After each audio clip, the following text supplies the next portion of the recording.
नमस्कार मित्रमैत्रिणींनो, ऐकताय ना? आज आपण ऐकूयात समर्थ रामदास आणि जेजुरीच्या खंडोबाची गोष्ट.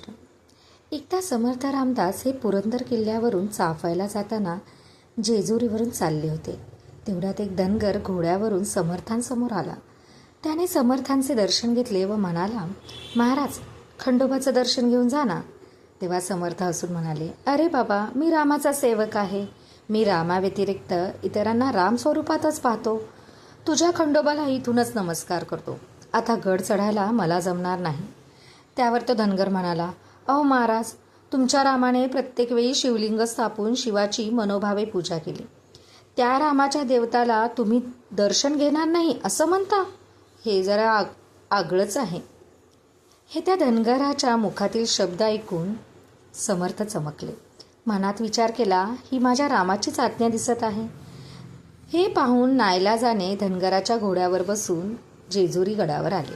त्यावर धनगर म्हणाला, महाराज, तुम्ही दर्शन घ्या, मी घोडं बांधून येतो. समर्थ मंदिरात गेले. तिथे खंडोबाचे लिंग पाहून महाराजांचे मन प्रसन्न झाले. त्यांच्या डोळ्यातून घळाघळा अश्रू वाहू लागले. अंगाला कंप सुटला, वाणी सद्गतीत झाली आणि त्यांच्या मुखातून शब्द निघाले.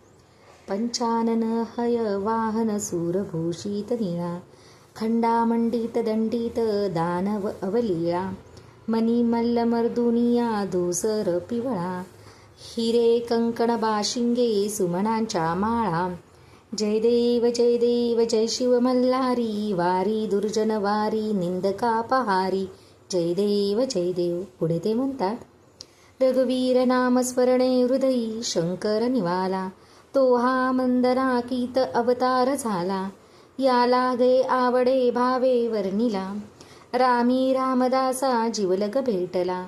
म्हणजे श्रीरामाचा भक्त असून रामाचे नाव घेत असताना माझ्या हृदयात प्रत्यक्ष शंकर अवतरले. ही अनुभूती समर्थांना आली. दर्शन घेऊन बाहेर येताना तर तो घोडाही नाही आणि तो धनगरही नाही. समर्थाने ओळखले की प्रत्यक्ष श्री खंडोबा समर्थांना गडावर घेऊन आले होते. मी देवाला कष्ट दिले याचे समर्थांना फार वाईट वाटले. हीच खंडोबाची आरती सर्व महाराष्ट्रभर प्रचलित आहे.